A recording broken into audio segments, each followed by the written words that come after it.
Mag- Magandang gabi po sa inyo lahat mga kapatid at welcome po muli sa ating Biblical Spirituality Weekly. Nandito po tayo sa ating Zoom meeting. Welcome po sa lahat ng mga nandito. At ganon din po, welcome po sa ating mga kapatid na nasa Facebook Live or sa ating YouTube channel. At kami po ay lubos na nagagalak po dahil sama-sama muli po tayo magnilay at manalangin, mag-recharge po na kasama ang salita ng Diyos, no? So, ngayon po tayo po ay magsisimula po ang ating pong BSW o ating Biblical Spirituality Weekly. Ang ating pong mga volunteers for this evening po ay walang iba kundi po ang ating mga kabataan ng Arkham MBA Youth.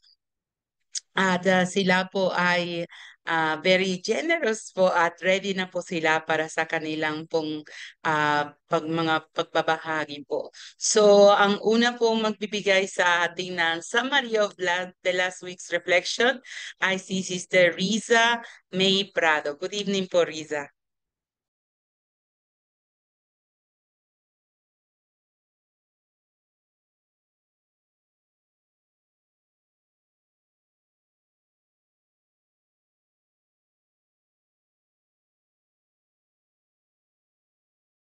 She's here. Okay, good evening po, Riza. We start with you po sa iyong summary. Hi, good evening.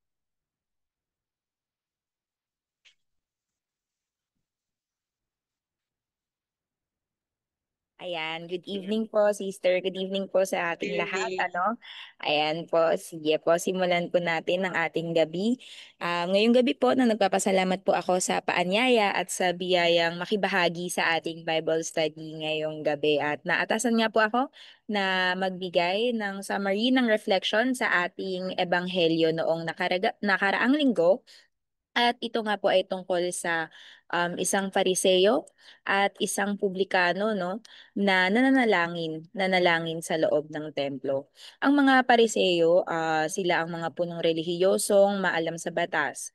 Kadalasan hindi gusto ng Panginoon ng mga ito, no, tulad din ng nasasaad sa ibang bahagi ng ating kasalutan. Minsan sila ay tinatawag ng mga hipokrito, mga mapag-imbabaw.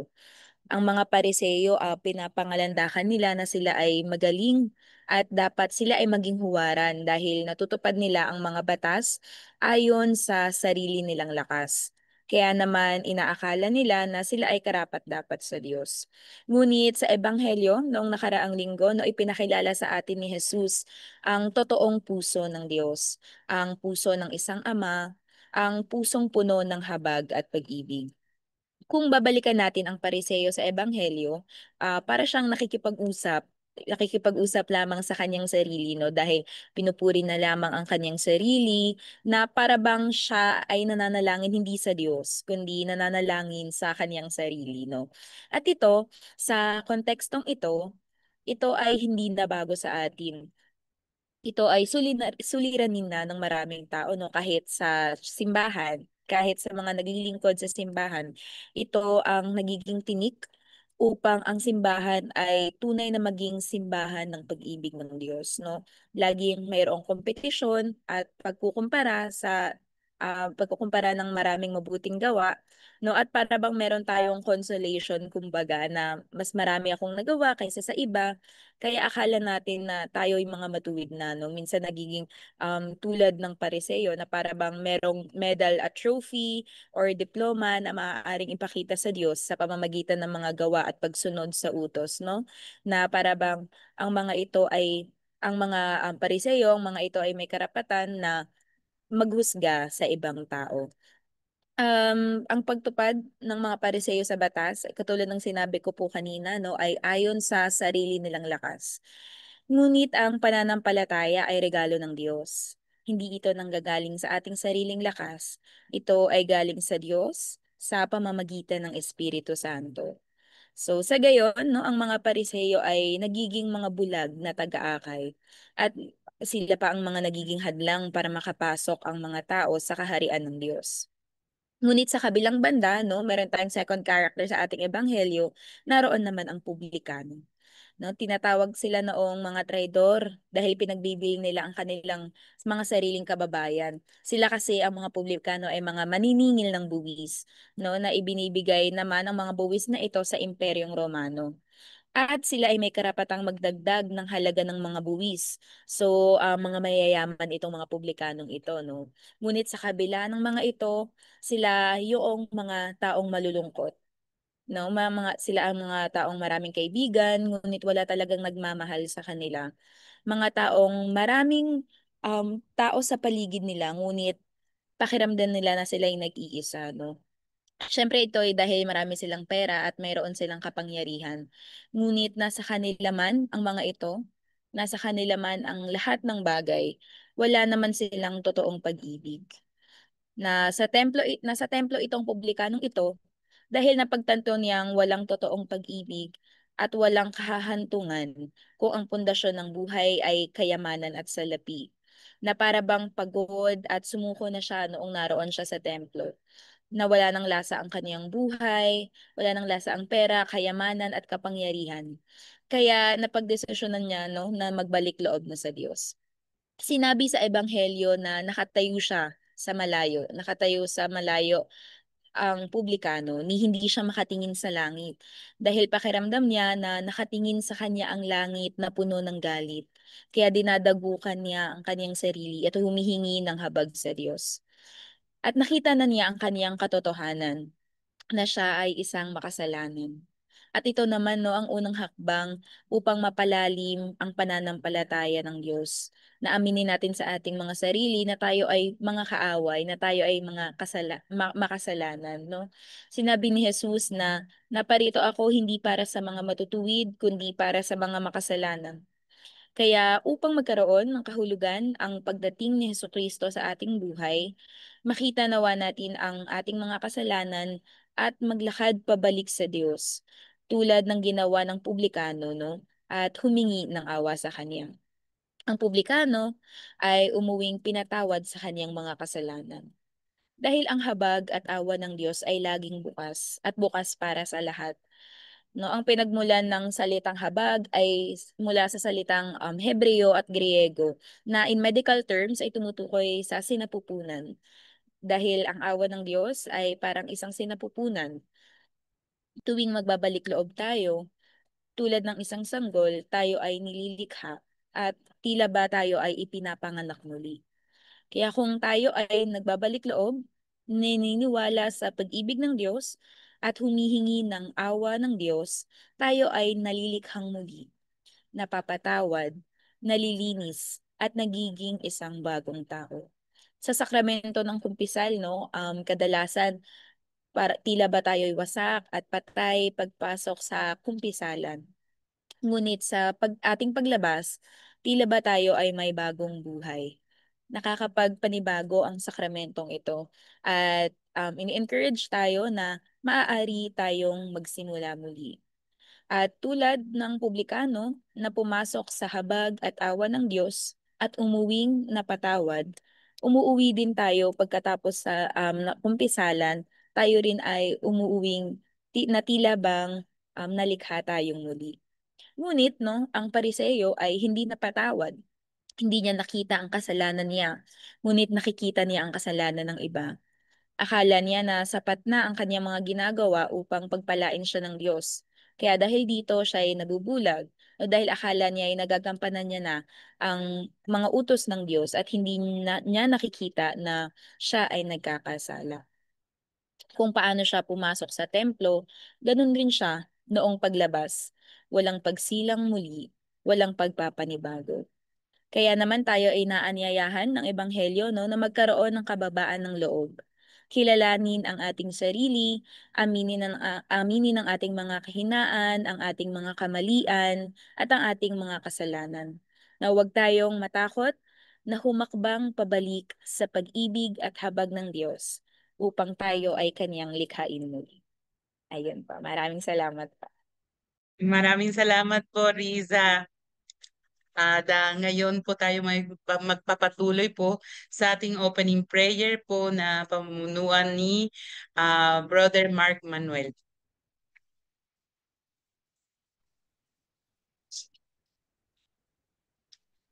Good evening, brothers and sisters. Let us pray. In the name of the Father, the Son, the Holy Spirit. Amen. Dear Heavenly Father, we came before you today seeking knowledge and wisdom. Please open our hearts and mind to understand the truths that you want to reveal to us. Grant, grant me the wisdom to apply this knowledge in ways that will honor you and bring the good to others.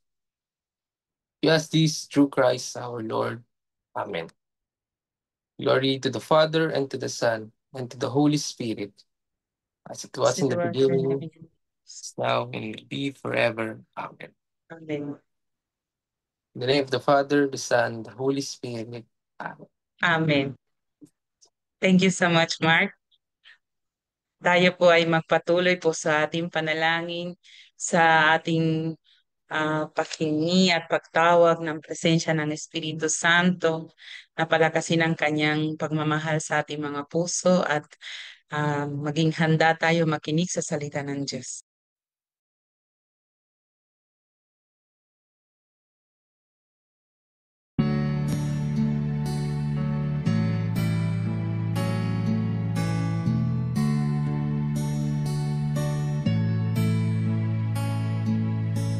Halina, Espiritu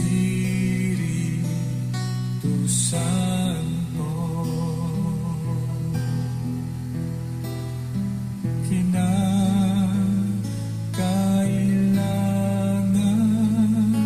kita.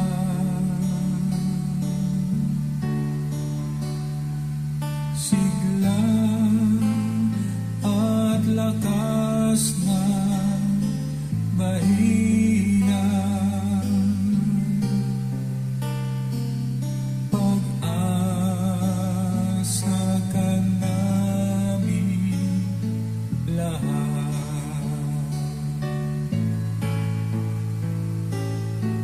Halina, Espiritu Santo, kinakailangan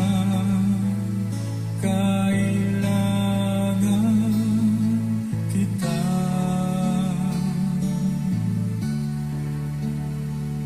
Sigla at lakas na mahina, pag-asa ka namin lahat.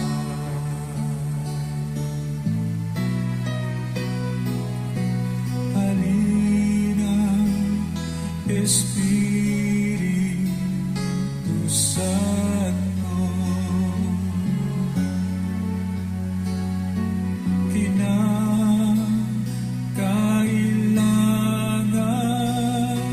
kita.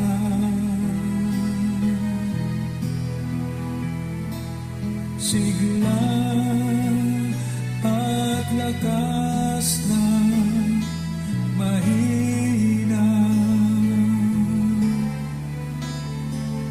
pag-asa ka namin lahat.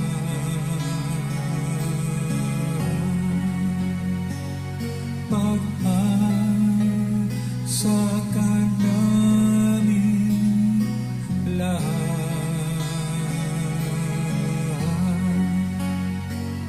Pag-asa ka namin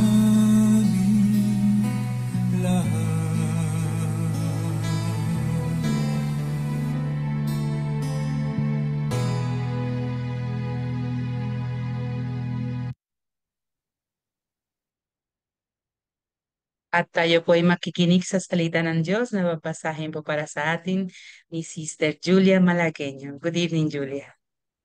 Magandang gabi po. Ang mabuting balita. Ang mabuting balita ng Panginoon ayon kay San Juan. Noong panahong iyon, sinabi ni Jesus sa mga tao, "Lalapit sa akin ang lahat ng ibinibigay sa akin ng Ama, at hindi ko itataboy ang sinumang lumapit sa akin, sapagkat ako'y bumaba mula sa langit, hindi upang gawin ang kalooban ko, kundi ang kalooban na nagsugo sa akin. At ito ang kanyang kalooban. Huwag kong pabayaang mawala kahit isa sa mga ibinibigay niya sa akin, kundi muling buhayin sila, sapagkat ito ang kalooban ng ah, sapagkat ito ang kalooban ng aking Ama. Ang lahat ng makikita at manalig sa anak ay magkaroon ng buhay na walang hanggan, at sila'y muli kong bubuhayin sa huling araw. Ang mabuting balita ng Panginoon. Pinupuri ka namin, Panginoong Hesukristo. Maraming salamat po, Julia. At tayo po ay magpatuloy po sa ating pagninilay sa pamamagitan ng isang awit.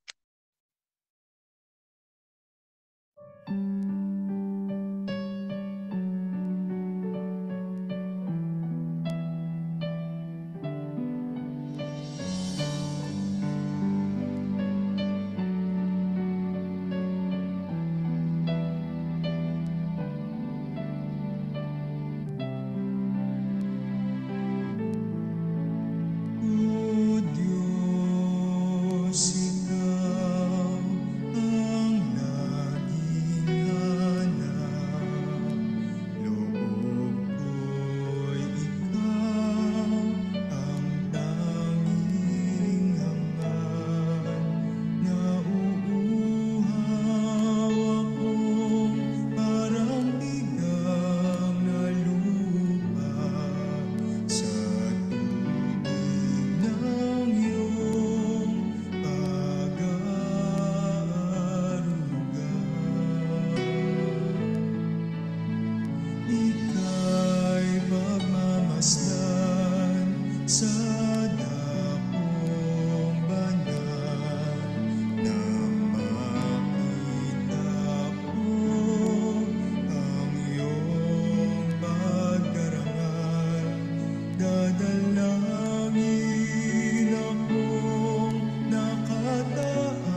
So tayo po ngayon ay magpatuloy po sa ating pong mga sharers. Ang unang po sharer natin ay si Brother Conrado Carolino.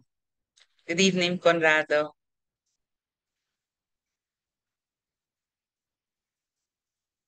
Magandang gabi po sa inyong lahat. Ayun. Ako po si Conrad, isang second-year seminarian po from San Carlos Seminary and also a parishioner from San Felipe Neri Parish in Mandaluyong City. So una po, thank you po sa invitation and I'm truly glad to have this opportunity to share with you all tonight po. So naatasan po ako na magbigay ng sharing sa ating paparating na ebanghelyo sa paparating na linggo. Ang munting kwento po ni Zacchaeus. And as I was reflecting on it, meron pong mga salita na tumimo sa puso at isip ko. And allow me to share po these words with you all. Kahit tayo mga tao ay puno ng kasalanan at inuuna palagi ang ating sariling mga kagustuhan, si Jesus ay handa pa rin tayong alagaan, samahan, at tingnan. The Lord indeed is merciful. Tunay nga po na ang Diyos ay punong-puno ng pagmamahal at awa sa ating mga anak niya. Minsan nga po nakakatuwang isipin na sa dinabi-dami ng tao sa mundo, napapansin pa rin tayo ng Diyos. Kilala niya tayo isa-isa at alam niya kung saan tayo kailangan puntahan. At kahit minsan tinatalikuran po natin siya, hindi siya nag-asawang lumapit at umabot sa ating mga puso. Sa tuwing narinig ko po itong ebanghelyo about kay Zacchaeus, inilalagay ko po ang sarili ko sa patos niya. Sa 8 taon ko bilang seminarista, meron rin po talagang pagkakataon na naging maliit ako. Hindi sa tangkad or physically, kundi sa pananampalataya, sa paggatyaga, at sa pagiging mabuti. Minsan tinatanong ko po ang sarili ko, tinatanong ko ang Diyos, Lord, bakit parang hindi ako sapat? Bakit parang ang layo ko sa kabutihan na gusto mong makita sa akin? At madalas ko pong sabihin sa sarili ko na bakit parang kahit nasa loob ako ng seminaryo, inuuna ko pa rin ang gusto ko, ang sarili kong plano, kaysa sa mga gusto ng Diyos para sa akin. At dahil doon, minsan nahihiya po akong lumapit sa Panginoon katulad ni Zacchaeus. May mga araw na pagod po ako o parang walang sigla sa pagdarasal. Pero sa mga ganitong panahon, ramdam ko rin po na kung paanong tahimik na kumikilos si Jesus, dahang-dahang kumakatok sa puso ko. At totoo nga, si Jesus ang unang lumalapit sa atin. Ang kamay niya ay palaging nandyan lang nakaabot, hinihintay, naghihintay lamang na muli nating hawakan siya. Hindi niya ako pinipilit pero mararamdaman mo yung paanyaya na para bang sinasabi ni Jesus, anak, bumaba ka na dyan, huwag kang matakot at nandito ako. Si Jesus ang unang tumitingin sa kabila ng ating sobrang makasalanang puso.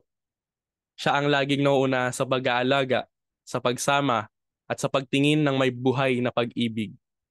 Dito ko pa talaga masasabi na umaapaw ang kabutihan at awa ng ating Panginoong Diyos. Ang tinitingnan niya ay hindi kung ano ang ating nagawa noon, kundi kung gaano tayo handang magbago ngayon. When Jesus said in the Gospel, Zacchaeus, come down quickly, for today I must stay at your house. It felt like he was also saying it to me na, Conrad, bumawa ka na. Let go of your pride, your guilt, and your fear. Kasi gusto kong tumuloy sa buhay mo. Kakatok ako sa puso mo. Patuloyin mo ako. At ganun po talaga ang Panginoon. Hindi niya hinihintay na maging perpekto tayo bago siya pumasok sa ating mga puso. Siya mismo po ang nauuna. Pumapasok siya kahit puno tayo ng pagkukulang at kasalanan. Dahil, for one reason, mahal niya tayo. Mahal na mahal niya tayo. At minsan sa pagpasok niya sa buhay natin, hindi man agad nagbabago lahat, unti-unti niya pa ring binabago ang ating mga puso. At katulad po ni Zacchaeus na noong naranasan ang pagmamahal ni Jesus, na bigla na lang nasabi na, Panginoon, kalahati ng aking kayamanan, ibibigay ko sa mga mahihirap. At ayun po, sa maikling kwentong iyon mula sa ating ebanghelyo, inaanyayahan din ako na tulad ni Jesus na maging maalaga, maging isang kasama at matutong tumingin sa mga taong may pangangailangan. Hindi lang tumingin, kundi tumingin ng may malasakit. Baka kasi sa simpleng pagtingin po na iyon, sa simpleng pakikinig, tayo na pala ang ginagamit ni Lord bilang instrumento para maramdaman po ng iba na hindi pa rin sila nakakalimutan ng Diyos. Dahil kahit tayong mga tao ay puno ng kasalanan at inuuna palagi ang ating sarili mga kagustuhan, si Jesus ay handa pa rin tayong alagaan, samahan at tingnan. At sana nga po, tulad ni Zacchaeus, magkaroon din tayo lahat ng tapang na umakyat sa ating pananampalataya. Kahit minsan mahirap, para lang muling makita si Jesus na matagal na palang nakatingin sa ating lahat. Ayun lamang po, maraming salamat po. Maraming salamat po, Brother Conrad, at ingat po kayo dyan sa seminaryo. We pray for you po. Now, let's continue po sa ating second sharer po, na kung saan po ay si Brother Daniel Aureliano po. Brother Daniel po. And po, narinig po ba ako? Magandang Yes. gabi po sa inyo lahat. And sister, good evening po. Ako po si Daniel Bernard Aureliano from San Carlos Seminary Discipleship Stage 2. Kaklase ko po si Conrad. Ngayon naman po, hayaan po ninyo ako magbigay ng aking pagninilay sa paparating na ebanghelyo para sa lahat ng mga kaluluwa na ipagdiriwang natin sa November 2. Upon reading the gospel po, I was very hesitant to reflect about very somewhat theological since yung konteksto yung salitang pagsama.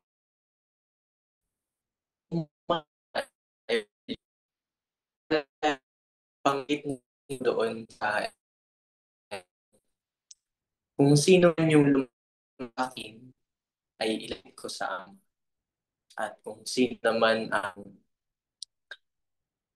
sapagkat itong paglapit ko sa inyo sa Ama ay hindi dahil sa pilit ako, kundi dahil sa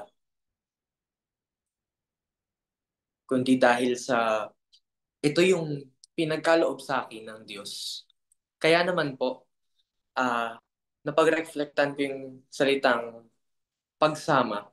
Dahil sa kamatayan, yung kamatayan po, yung tinuro sa amin, ito yung isa sa pinaka malungkot na panahon ng tao sapagkat dito nawawalan ng kasama yung bawat isa. Kapag tayo ay namatay na kapag tayo naglalakbay na bilang mga kaluluwa, wala na po tayong kasama. Wala na tayong kaibigan. Tapos na yung paglalakbay natin sa mundo.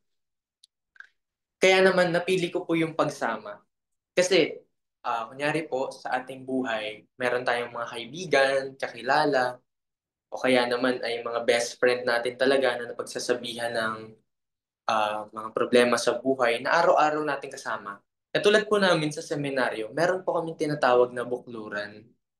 Yung bukluran po, ito yung parang maliit naming kasabihin na nating pamilya na merong kuya, merong bunso, at kami naman po bilang second year, kami po yung parang mga nagiging gitnang kapatid nila na tumutulong at gumagabay. At dito po, kasi kaya ako napagnilayan yung pagsama dahil sa gospel natin, ipinakita ni Jesus yung pagsama sa atin sa pamamagitan ng mismong pag-aalay niya ng buhay. Saan po natin makikita iyon? Nakikita po natin yun sa credo, sa binabanggit nating pagsampalataya sa pinaniniwalaan natin, na sinasabi natin na nanaog sa kinaroroonan ng mga yumao, or in English, He descended into hell. na dito tunay na ginawa ni Kristo yung kalooban niya. Na dito tunay na sinunod niya yung Ama. At sa akin po, sa pagsama ni Kristo doon, yun yung parang nakikita ko na wala akong dahilan para hindi rin sumama. Wala akong dahilan para hindi rin tupdin kung ano man yung tinatawag ng Diyos para sa akin. Na, na dahil din sa pagmamahal na ipinakita sa akin ni Kristo. Kaya naman po, parang if we look into it, na parang bumaba yung Diyos, bumaba yung Diyos sa kamatayan o sa Sheol, sinasabi natin, upang tayo'y hagkan, yung mga namatay ay hagkan, naiangat sila sa Ama. At dito po, parang nakita ko si Jesus na bilang tunay na kaibigan, na tunay na kasakasama. Hindi para mapasama, pero para mapasaama. Para mapasaama. Na sana, ayun po yung makita ko palagi, na sa tuwing may pagkakataon akong sumama kay Jesus, maalala ko na kahit na may mahirap sa buhay, may hirap sa dinaraanan, hindi ito para mapasama, pero para mapasaama. Dahil bilang mga anak niya, bilang isang anak ng Diyos, sa tingin ko po na ito yung tunay na pagsama, na sa kahit anumang hirap, kahit anumang sakit, naririyan yung Diyos, nandun na yan si Kristo, na hindi kayo iiwan, na hindi ako iiwan, na hanggang kahit sa kamatayan. Kaya po siguro habang nagre-reflect ako dito, naalala ko yung kantang "Huwag kang mangamba, di ka nag-iisa, sasamahan kita saan man magpunta." Dahil nga po dun sa kanta, sinasabi na ika'y mahalaga sa aking mga mata. At sana, ito po yung maalala ko palagi o maalala natin palagi na mahalaga tayo sa mata ng Diyos, sasamahan niya tayo, hindi dahil para maging trabaho niya ito, pero dahil mahal niya tayo. At kung mahal niya tayo, pinapaanyayahan din po siguro tayo na mahalin din ng Diyos. Dahil sa pagsama po, hindi lang naman ito isang tao na naglalakbay, pero dalawa o marami pa. Kaya sana, sa pagsama natin kay Kristo, sa pagsama ko kay Kristo, hindi lang siya yung lumapit sa akin, pero ako yung lumapit sa Kanya. O hindi lang siya yung tumawag sa akin, pero ako rin ay tumugon sa Kanya. Kaya siguro po ito yung challenge sa akin or sa atin din lahat, na sa pagsama, hindi tignan ito na kahit mahirap para mapasama, pero pagsama para mapasama. Dahil sa paglalakbay naman natin sa buhay, ang tangi patutungan natin na yung Ama. At dito tayo dinadala ni Kristo palagi sa Ama. Kaya sana po sa pagsama, huwag nating tignang mapasama, pero mapa sa Ama. Dahil si Kristo sa pagsama, siya'y nagiging pag-asa. Sa salitang pagsama po, nandun yung pag-asa. Kaya sana maalala po natin na hindi mabubuo yung pagsama kung wala ang pag-asa, kung wala ang mapasama. Kaya sana po, dito sa pagninilay ko na ito ay meron po akong nabahagi na makahimok ng puso natin, at lalo na po sa akin na mas mapaalalahanan ako na ang lahat ng ginagawa natin ay hindi para mapasama, pero mapasama. Salamat po ng marami at magandang gabi po. Maraming salamat, Brother Daniel. God bless you po. Ngayon po tayo po ay magpapatuloy po sa ating sa exposition po ni Father Ado. Andito po si Father Ado. Good evening po, Father. Good evening. Maraming salamat sa ating mga youth na napakasipag, napakaraming proyekto na ginagawa para sa kaluwalhatian ng Diyos, at sa ating mga seminarista rin na inihahanda ang kanilang sarili, no, na maging mga alagad ng salita ng Diyos. Magandang gabi po sa inyong lahat, mga kapatid, mga Bible apostles and coordinators, at yung mga kapatid natin, no, na totoong nakikipagnilay sa atin linggo-linggo ng salita ng Diyos sa Facebook Live, no, at dito rin sa Zoom, no? At dito tayo kumukuha ng lakas, no, sapagkat ang ang salita ng Diyos parang ito yung pagkain, no, na ibinibigay sa atin ng Diyos, at kumukuha tayo ng sustansya, at ito rin yung liwanag, no, na nagbibigay sa atin ng tanglaw, no, sa paglalakbay natin sa buhay. Sa linggo po, ang ipagdiriwang natin ayon sa liturhiya ng simbahan ay yung paggunita sa ating mga kapatid na yumao. Napakahalaga nitong pagdiriwang na ito, no? Yung pagninilay patungkol sa pagyao o sa kamatayan. Sapagkat ito ay isang katotohanan na hindi maaaring takasan ng tao. Ang katotohanan nga, maraming taong ayaw pag-usapan ng kamatayan. Pero sa katuruan ng simbahan, mga kapatid, ang kamatayan ay bahagi ng buhay. Tandaan natin po, bahagi ng buhay natin ang kamatayan. At siya ay parang pintuan, no, na ating papasukin patungo doon sa buhay na walang hanggan, no? Kaya nga ang kamatayan ay nagpapaalala sa atin na lahat tayo ay naglalakbay lang sa buhay. Dito sa daigdig na ito, yung salitang parokyanos, actually yung salitang parokyanos, yung mga parokya, ang talagang translation niyan ay pilgrims. Ang ibig sabihin, bakit may kamatayan? Dahil tayo ay naglalakbay lamang sa buhay na ito at papunta tayo sa buhay na walang hanggan. Ito yung binabanggit sa atin ng ating ebanghelyo. Ngayon, merong isang kasabihan at napakaganda nito. Lagi kong naaalala ito sa tuwing sasapit itong pagdiriwang ng mga yumao. Sabi roon, the person who knows how to die is the person who knows how to live. Parang sinasabi yung marunong mamatay o yung alam na siya ay mamamatay. Ito yung tao na totoong marunong mabuhay. Kasi kung walang kamatayan, pwedeng aksayahin ng tao ang kanyang buhay. Ngunit kung nagugunita o naalala nating lahat na tayo ay mamamatay at ang kamatayan ay hindi tayo ang magtatakda ng oras kundi ang Panginoon, no, katulad ng magnanakaw na darating, no? Ang kamatayan ay darating sa atin. Kaya nga kung alam natin na mamamatay tayo, hindi natin sasayangin ang buhay, no? Kaya nga magandang halimbawa diyan, halimbawa kung mamamatay na tayo bukas o sa isang araw. Kung mamamatay tayo sa isang araw, bukas ba pupunta tayo sa SM para manood ng sine o mag-shopping? O kaya naman sasama ka sa mga kaibigan mo para kumain ng samgyupsal? Kung mamamatay na tayo sa isang araw, o magkakaraoke tayo, o kung ano-ano ang gagawin natin.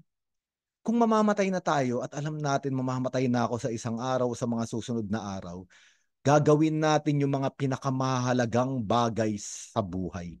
At ano ba yung mga pinakamahalagang bagay sa buhay? Ito ay yung umibig at tumanggap ng pag-ibig.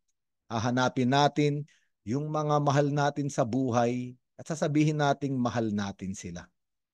Sabi nung isang manunulat, the greatest frustration of a person is not to able to say I love you to the people that he loves.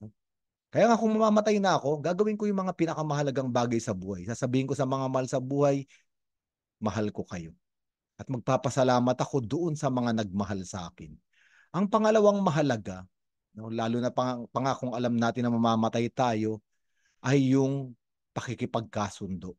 Ito yung ebanghelyo nung isang linggo, di ba? Kung ikaw ay haharap na sa hukuman, bago ka humarap sa hukuman, makipagkasundo ka na sa iyong kaaway. Ang ibig sabihin nito, meron tayong mga tinatawag na mga kasamaan ng loob o meron tayong mga nasaktan, maaring sinasadya o hindi sinasadya.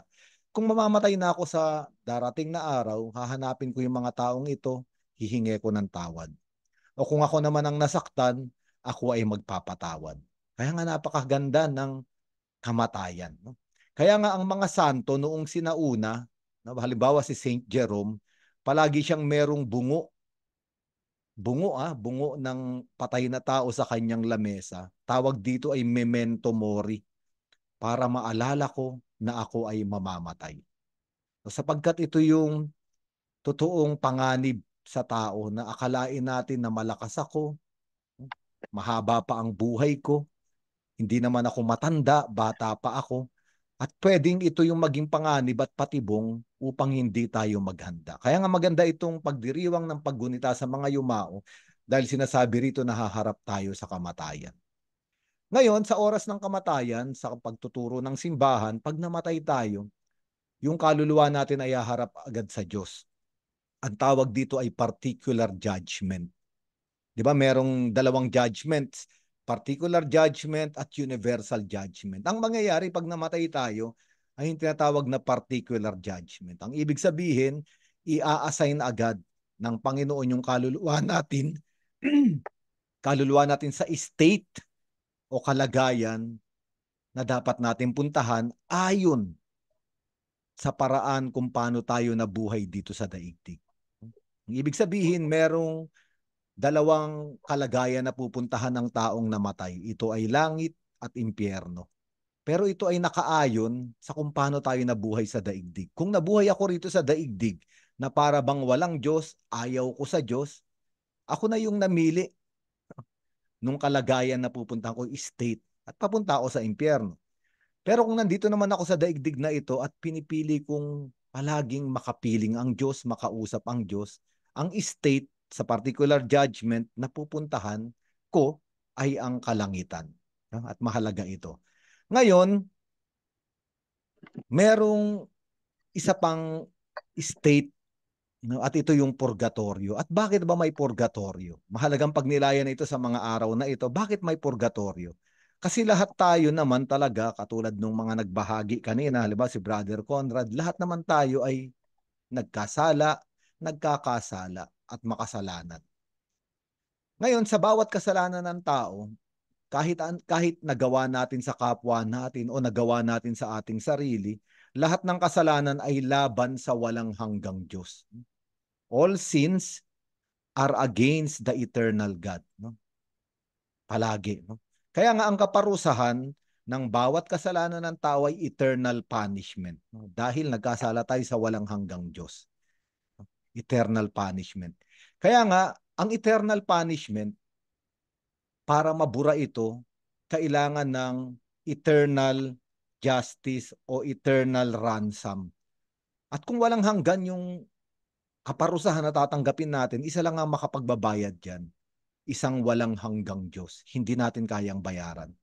No, kaya nga si Jesucristo ay naparito at ibinigay niya yung buhay niya sapagkat si Jesus ay walang hanggang Diyos. No, kaya nga sa bawat pagkukumpisal natin, si Jesucristo yung nagpapatawad sa atin at nagbabayad ng ating kasalanan, nawawala itong eternal punishment. Pero may isa pa na natitira. At ito yung tinatawag na temporal punishment. Kasi sa bawat kasalanan, kahit mapatawad na, mawala na yung eternal punishment, may naiiwan itong bahid. No, halimbawa, nagkasala yung isang tao, nagalit siya, kahit nagkumpisal na siya, no, napatawad na yung kasalanan ng kanyang pagkagalit, yung kaluluwa niya ay may bahid ng kahinaan at madali siyang matukso muli sa galit. Ang tawag dito ay temporal punishment, yung mga konsekwensya ng ating kasalanan. Ngayon, ano ang gagawin natin kapag meron tayong temporal punishment o yung mga konsekwensya ng ating kasalanan na nakadikit pa sa ating kaluluwa? At dito na ginagawa yung kailangan natin na to make amends. To make amends, kailangan may gawin tayo. No? Kaya nga merong mga corporal works of mercy, no, spiritual works of mercy. At ito yung paglilimos, no, pagdalaw sa may sakit, pagdalaw sa nakakulong, spiritual works of mercy, yung pagpapayo sa makasalanan, pananalangin sa mga buhay at mga patay.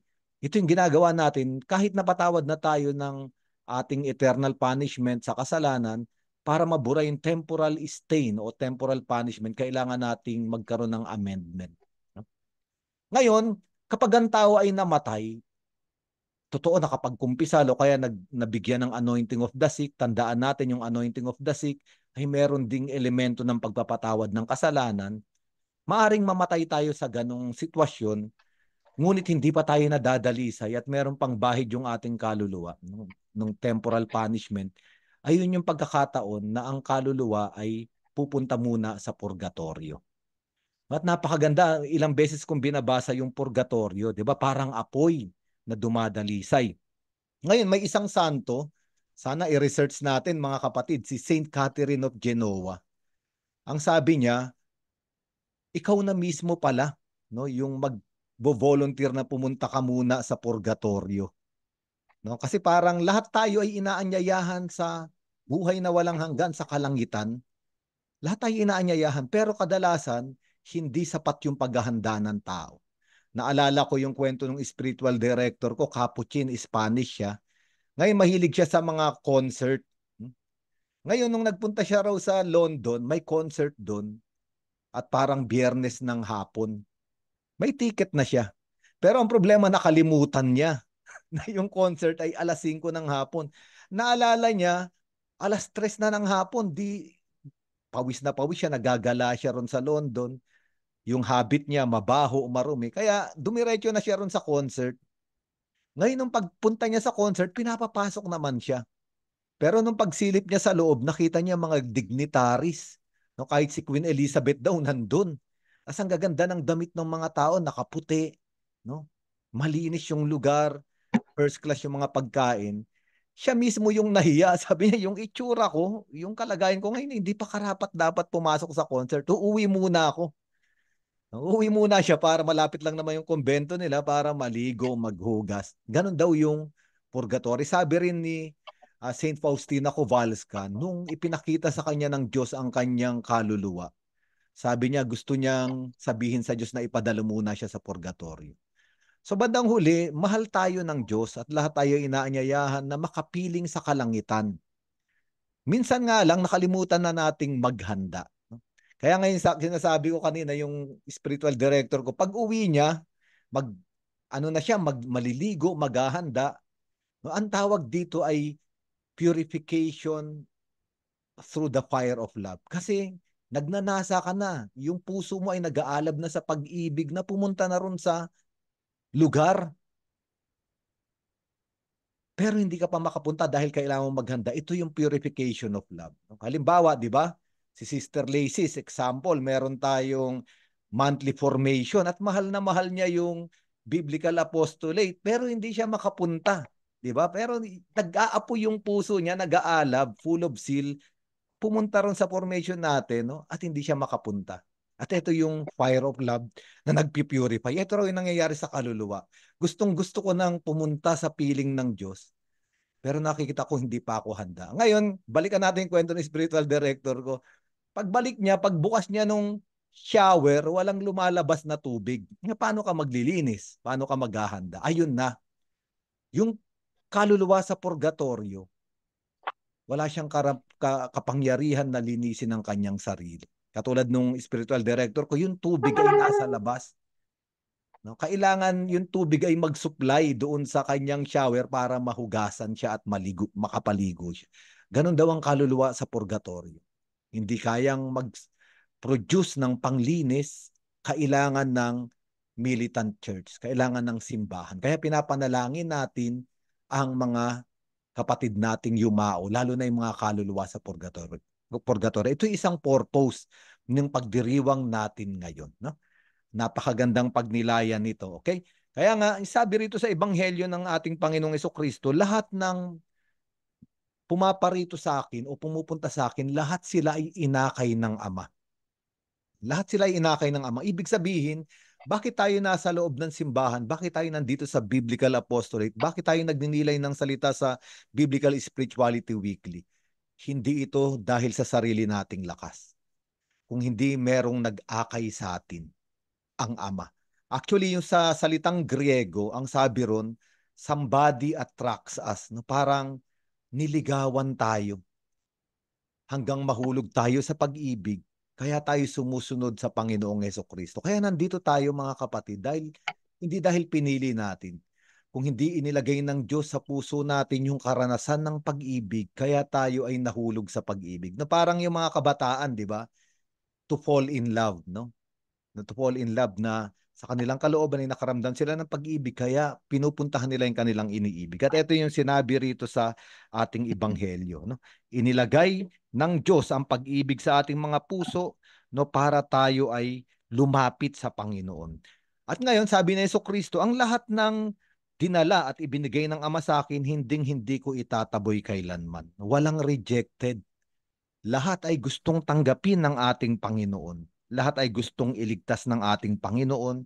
Hindi niya itataboy yung mga lumalapit sa Kanya. Kaya nga maganda yung mga sharing ng mga kapatid natin kanina. Minsan, totoo napapalayo tayo. Pero tandaan natin, kailanman ay hindi lumayo ang Diyos sa atin. Kaya nga sa regalo at biyaya ng Diyos Ama, binibigyan tayo ng pag-ibig para muling lumapit sa Diyos. No? Lumapit sa Diyos. At sabi roon, ni Jesucristo, ako'y bumaba mula sa langit, hindi upang gawin ang sarili kong kalooban, kundi ang kalooban niya na nagsugo sa akin. At malinaw ang puso ng kalangitan, ang puso ng Diyos. Ano ba yung kalooban ng nagsugo sa ating Panginoong Jesucristo? Na lahat tayo ay hindi mapahamak.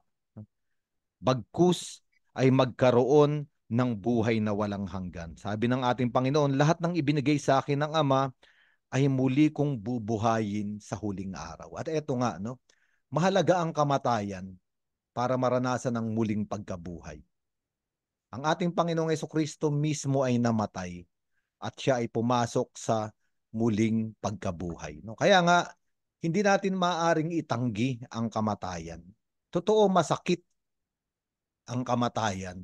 Pero ang kamatayan, ito yung kapanganakan natin sa buhay na walang hanggan. Kaya nga, ang tawag dito ng simbahan ay Dies Natalis, Day of our birth. Hindi yung kapanganakan dito sa mundo dahil pinanganak na tayo ng ating ina, kung hindi yung kapanganakan sa buhay na walang hanggan. Kaya nga yung mga kapistahan ng mga santo, kadalasan, kapag pinagdiriwang natin, ang kanilang kapistahan ay sa araw ng kanilang kamatayan. Dahil ayun yung Dies Natalis, yung kapanganakan nila sa buhay na walang hanggan. No? Kaya nga palagi kong sinasabi, ang isang sanggol, ang pinakaligtas na lugar sa kanya ay sa sinapupunan ng kanyang ina. At maganda nung naka-assign ako sa ospital, pag pumupunta ako ron sa NICU, yung NICU, yung mga bata, nakikita ko nandun din yung nanay minsan at nakamonitor yung puso nila at sabay yung tibok ng puso, no, ng baby at ng nanay. Ngayon, yung bata, okay na siya ron sa loob ng sinapupunan ng kanyang ina eh. 9 na siya ron, nakakaramdam siya ng pagmamahal, binibigyan siya ng pagkain, ng sustansya mula sa katawan ng kanyang ina. Pero hindi maaaring palagian o nandun na lang yung bata. Isang araw kailangan niyang ipanganak. At alam natin mga kapatid na ang kapanganakan ay may masakit sa nanay. Oo, kahit na merong anesthesia o painless delivery, masakit pa rin yan. Pero hindi iyon hindi lang iyon. Masakit din para sa bata na ipinapanganak ang araw ng kapanganakan. Kasi yung oxygen sa loob ng sinapupunan ng nanay ay iba sa oxygen ng daigdig. Di ba kaya pag sinilang yung bata pumapalahaw kasi parang nag-e-expand yung kanyang lungs, yung baga at masakit yun, umiiyak ang bata. Ngayon ang tanong, dahil ba masakit, wag na lang ipanganak? Hindi, kailangan pa rin ipanganak. Kasi kung hindi siya ipapanganak, hindi niya mararanasan yung sakit ng kapanganakan, hindi niya rin mararanasan yung pag-ibig ng kanyang ina. Yung nanay niyang gumigising sa madaling araw para bigyan siya ng gatas, yung ama niya na nagtuturo sa kanya kung paano lumakad kapag nasugatan siya ay gagamutin siya. Kailangan dumaan sa kasakit ng kapanganakan para maranasan ang pag-ibig. Ngayon ang kamatayan ay ganun din. Nandito tayo sa sinapupunan ng mundo. Pero hindi palagi dapat na nandito na tayo. Isang araw kailangan nating ipanganak sa buhay na walang hanggan. Ito yung Dies Natalis. At masakit iyon. Masakit doon sa mga maiiwan natin dahil bahagi na tayo ng kanilang buhay. At masakit din sa atin. No, kaya nga 'di ba pag may namamatay, normal yung grief, no, yung pagdadalamhati, mahalaga 'yun. Kasi wala na ron sa lugar na 'yun yung minamahal. At parang lilikha siya ng isang kahungkagan o void sa yung puso. At yung titignan mo yung inuupuan niya, yung kwarto niya, sa tuwing maalala mo yung mga ginagawa niya, nagpapaalala nung kahungkagan dahil wala na siya. Masakit talaga ang kamatayan. No? Pero kailangan nating dumaan doon. Kung hindi, katulad nung baby, hindi natin mararanasan yung totoong pag-ibig sa piling ng Diyos. At isang araw, ang maganda rito, totoo marami tayong mga mahal sa buhay na yumao at parang void o empty yung ating puso dahil wala na sila. Huwag daw tayong mag-alala kasi isang araw, pupunuan muli nila yung bahagi nila sa buhay natin kasi magkikita-kita tayo sa harapan ng Diyos. Kaya nga ito yung sinasabi ng ating Panginoong Hesukristo, lahat ng lumalapit sa akin ay magkakaroon ng buhay na walang hanggan. No? Buhay na walang hanggan. Kaya napakaganda na itong pagdiriwang natin sa darating na linggo. Pinapaalala nito na tayo ay mga tao. Hindi natin pwedeng ipaglaban ang paraisong walang hanggan dito sa mundo. Hindi natin, kailangan nating tanggapin na tayo lahat ay tatanda, magkakasakit at papanaw. No? Kaya nga sinasabi ko palagi, no, kung tayo ay nagbe-birthday, marami nang takot mag-birthday kasi nadadagdagan daw yung edad nila. Nadadagdagan yung edad nila, nadadagdagan yung puting buhok, yung kulubot sa muka, nadadagdagan yung mga gamot na maintenance na iniinom. Natatakot yung mga tao habang lumalakad yung panahon. Pero itong pagdiriwang natin ay nagpapaalala sa atin na ayun ang katotohanan at kailangan nating tanggapin. Ang mahalaga lang, sabi ko nga kanina, sa oras ng kamatayan natin, kung babalikan natin yung buhay natin, nagamit natin dahil sa pag-ibig. Kaya nga nung nasa ospital ako, nakita ko talaga yung kaibahan ng mga taong nagmahal, mapayapa silang nahimlay. Yung mga taong hindi nagmahal, totoong takot na takot sila sa kamatayan.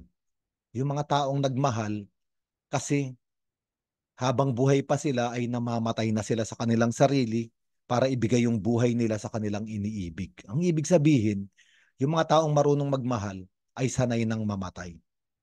Kaya hindi na takot humarap sa kamatayan. Yung mga taong walang minahal kundi ang sarili, ito yung mga taong ayaw mamatay sa sarili, mahal na mahal yung sarili, kaya nakakatakot yung araw ng kamatayan. Kaya nga ngayon, isang malaking regalo sapagkat sinasabi ng ating Panginoong Hesukristo, bubuhayin tayong muli. Ang kamatayan ay hindi saradong pinto, hindi ito ang wakas. Ang kamatayan ay bukas na pinto, papasok sa buhay na walang hanggan. Okay? Sige po, ngayon siguro ay pwede na tayong magtaas ng ating mga panalangin. Yung mga kapatid nating nais magtaas ng panalangin, mag-unmute po kayo. No, at ipataas ang inyong panalangin bilang isang katawan, isang simbahan. Sabay-sabay tayong tutugon, Panginoon, dinggin mo ang aming panalangin.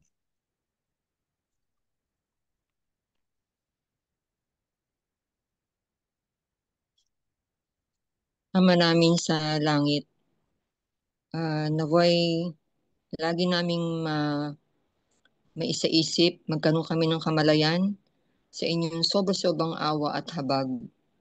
At mula dito ay hindi kami magkakaroon ng anumang kawalan ng pag-asa. Bagkus ay magkakaroon kami ng walang hanggang pag-asa sapagkat alam namin na hindi nyo kami pababayaan. Na kami ay hindi nyo hahayaang humiwalay sa inyo. Ito po ay hinihingi namin, ganun din po ang katatagan sa aming pananampalataya.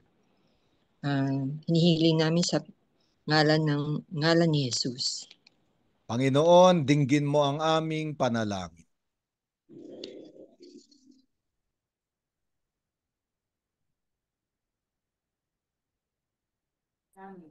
Panginoong Jesus, kami po ay lumalapit sa iyo,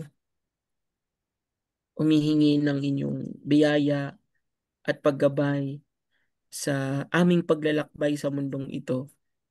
Nawa patuloy pong ituro ng iyong salita, ikaw mismo Panginoon, sa amin ang daan patungo sa langit, ang daan patungo sa iyo. Na itong aming buhay, itong aming paglalakbay, ay ikaw nawa ang naisin naming katagpuin. Pinapanalangin din po namin, Panginoon, ang lahat ng mga kaluluwa ng mga yumao na nasa purgatorio na nawa, sila man din ay makarating na sa langit. Tinataas din po namin, Panginoon, ang buong Ministry and Biblical Apostolate sa ating pagpapahayag ng salita ng Diyos. Nawa kami ay palakasin, kami ay protektahan, kami ay iyong ingatan, at patuloy na palaguin sa pananampalataya sa gawain na ito. Ngayon din po ang aming Biblical Director, Father Adonis, at ang kanyang katuwang si Sister Lacey, at lahat ng aming mga kasamahan dito. Manalangin tayo sa Panginoon. Panginoon, dinggin mo ang aming panalangin. Panginoon, bigyan niyo kami ng karunungan, kababaan loob, at pagmamahal na hindi nanguhusga sa aking kapwa. Manalangin tayo sa Panginoon. Panginoon, dinggin mo ang aming panalangin. Panginoon, pinupuri at pinasasalamatan ka namin sa lahat ng biyaya mo sa amin. Itinataas ko sa iyo ang aking pamilya. Gabayan mo po kami sa aming araw-araw na pamumuhay. Maibahagi po sana namin ang iyong mga salita sa aming kapwa. Maging ilaw po sana kami sa mga taong nangangailangan sa amin. At sana po ay pinapanalangin po namin ang aming mga mahal na sa buhay na yumao. Sana po ay tanggapin niyo sila sa buhay na walang hanggan. Inihiniling namin ito sa pamagitan ni Kristong aming Panginoon. Panalangin natin sa Panginoon. Panginoon, dinggin mo ang aming panalangin.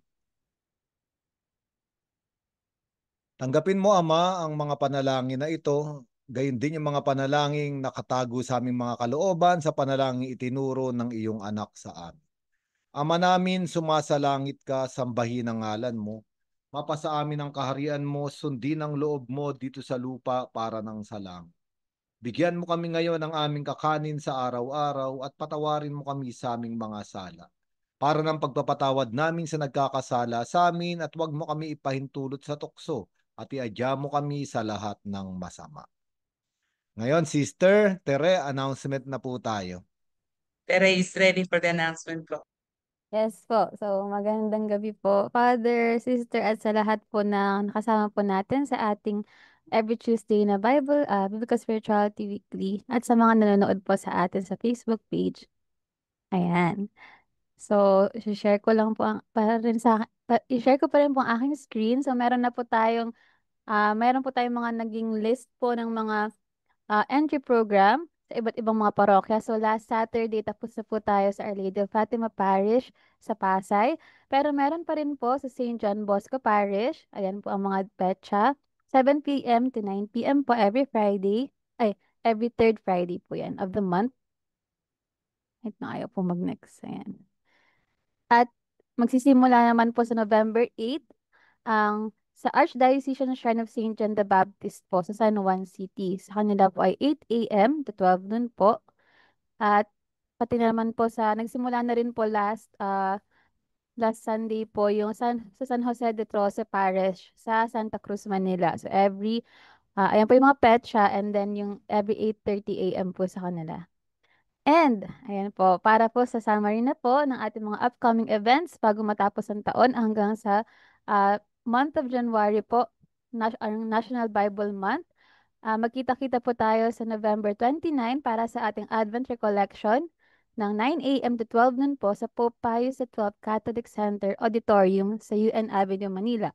Muli po, ito po ay libre para po sa lahat. So sana po makapag-invite po kayo ng inyong mga kaibigan, kahit po hindi member po ng ating ministry to join us.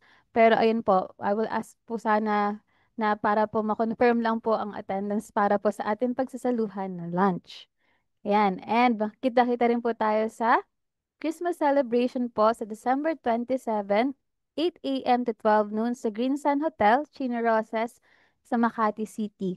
And sabi po ni Father last time, yung pagsasaluhan po natin dito ay pag-uusapan na lang po ng mga coordinators, representatives para po hindi po para po kung ano po yung gusto nyo pong i-share and food to share po sa araw po na iyan ay maging maayos po. Message na lang po ako kung gusto niyo po i-confirm or gusto niyo po meron pa po kayo ibang parishes na kahati po doon sa mga i-share po ninyo. Ayun. And ayun, ngayon darating na January 9 to 11 na po, 2026 ang ating Bible Youth Camp sa St. Michael's Retreat House sa Antipolo City. Sana po meron rin po kayong mga kabataan na maimbatahan po para po sa mga araw po na iyan. At sa January 17, 2026 ang ating Bible Apostles Commissioning San Carlos Seminary Auditorium ng 9 a.m. to 12 noon. Hindi ko po nailagay po dito sa ating upcoming events, pero in preparation po para sa ating Bible Youth Camp sa darating na January, pagkakaroon po kami ng caroling. Ayan, caroling po ng mga kabataan para po fundraising activity po namin sa Bible Youth Camp po sa January. So para po sa mga parokya na willing po na i-accept po kami, kami po ay tanggapin dahil kami po ay hindi naman po kami manggugulo, kami po ay magdadala po ng magandang musika po para po matulungan ng mga kabataan na nais pong sumama sa January po na Bible Youth Camp. So kindly message po or mag-message din po ako sa ating group chat. Sana po may mga parokya po na tumugon at matulungan po kami para po sa pangangaroling po na ito. Ayan. So ito po yung other details po ng ating Bible Youth Camp, open for ages 14 to 21 years old. And ayun, may solidarity fee po na 2,400 per delegate po. So kindly contact sa number po na ito. Ito po ay number po ng ating youth coordinator na si Brother RG Mendoza. For any questions and inquiries po, huwag po kayo mahiya na i-message po ako o kaya ang ating Facebook page para po sa karagdagang mga katanungan. Ayun lang po, Father at Sister. Sana wala po akong na-miss. Pero kung meron po, ayun po. Salamat Wala po. naman po sa akin. Just to inform you para sa mga nagtatanong po tungkol po sa mga Bible guides, magkakaroon po tayo hopefully next week po. So also Father was asking po about it, but they have it already, the PDF file, and they will be sending it to me tomorrow, and I will forward it po kay Tere para you can have the PDF file. But for those who would like the hard copies po, we have to wait at least 1 week po. Yun lang po, Father. Okay, so for the Bible guides, siguro magandang i-distribute natin sa ating mga Bible apostles sa sa Advent Recollection natin sa November 29. No? Okay, sa Bible Youth Camp po, sana yung mga Bible apostles and coordinators natin, tulungan po natin yung mga kabataan. Alam naman natin na hindi sapat yung kakayanan nila, no, pero kailangan po natin din na to do justice, no, na magbigay sa St. Michael's. No, actually, malaki na yung discount natin kasi ngayon 1.6 na isang araw. No, so balit 3.2. Pero ang sinisingil lang sa atin ay 2.4. No? Sana po matulungan natin yung ating mga kabataan o kaya tulungan sila maghanap ng mga sponsors o kaya tulungan sila mag-fundraising. No? Okay, kasi yung ating Arkham MBA Youth, yung fundraising nila ay para sa mga gagamitin natin. No? Siguro kung may susobra, tutulungan nila yung mga ibang kabataan. Okay, ngayon sa January 17 po, si Cardinal po yung pupunta kasi every year meron tayong annual commissioning, no, sa San Carlos po. No? Kaya sana i-save nyo na po yung date, no, dahil gusto tayong makita ni Cardinal at gusto niyang malaman yung ating mga ginawang misyon. No? Alam niya naman, no? Pero gusto niya tayong makita face to face. Ha? Sige po, magkita-kita muli tayo sa susunod na linggo. Ngayon po, ipanalangin natin, dumalaw tayo sa sementeryo at kunan natin ng indulgence. Ito yung hindi ko nabanggit kanina, no? Para matulungan yung mga kaluluwa sa purgatorio, mawala yung temporal punishment of sin sa kanilang mga kaluluwa, pwede tayong kumuha ng indulgence. No? Kung hindi nyo po alam yung indulgence, pinapaliwanag po yan ngayong buong taon dahil Jubilee. No? Pero kung hindi nyo po alam, i-message nyo po si Sister Lacey. No? Expert siya sa indulgence. Okay? Sige po, tanggapin natin yung pagbabasbas. Sumain nyo ang Panginoon. At sumayin niya rin. Palain kayong lahat, gayon din ang inyong mga pinakamamahal sa buhay ng ating makapangyarihang Diyos, Ama at Anak at Espiritu Santo. Humayo Amen. kayong taglay ang kapayapaan ng Panginoong Heso Kristo. Salamat sa Good Diyos. evening, good night. Good evening po, Father. Thank you so Evening, much. good night.